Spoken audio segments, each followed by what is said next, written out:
All right, I made some nice strides today. Pretty happy with the session overall today. Yeah, start with the 295 squat. It just moved like a breeze. I realized that kind of the jump from 295 these days to 355 was a little bit big, a little bigger than I wanted. So I cut that in half. Jumped to 335, squatted that first before I moved up to 355.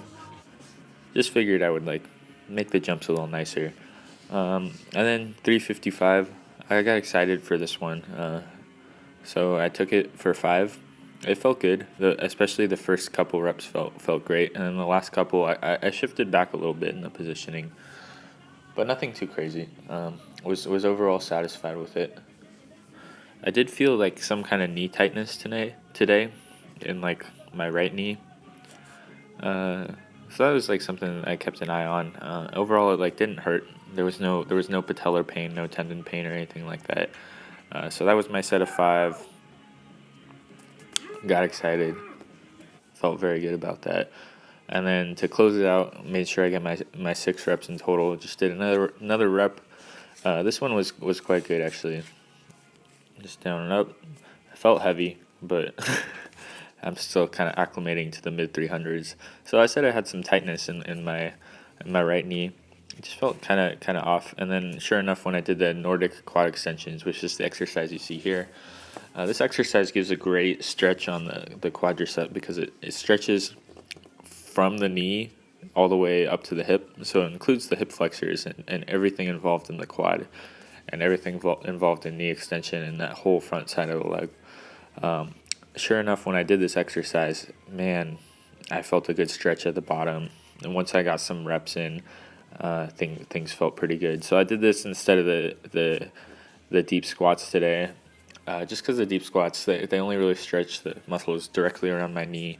I felt like I needed something a little bit more aggressive today just because of the tightness that I was feeling. And yeah, it worked. It felt great.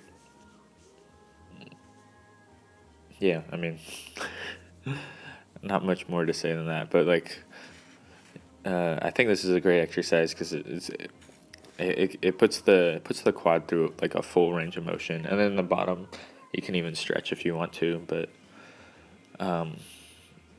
yeah, definitely the powerlifting style squat cuts the range of motion of the quad by quite a bit because there's hip flexion involved, obviously, which the hip flexor is attached to the quad and or it's just like part of the quad. I don't know exactly how the anatomy works, but all those pieces are attached together.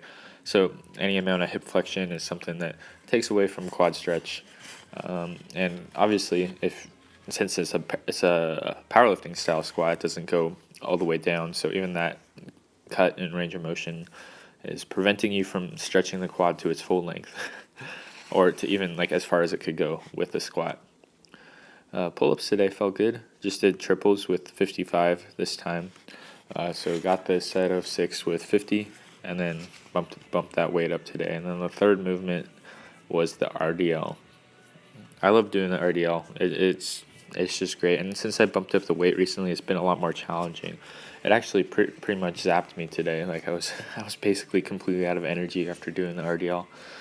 Usually I've been doing some grip work afterwards, but man, not today. Like I tried to do it and I was just way below standard on basically all grip exercises.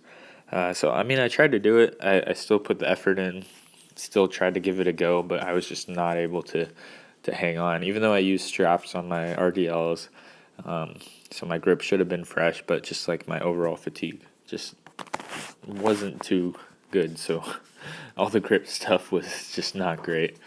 All right, that's pretty much it. I'll see you.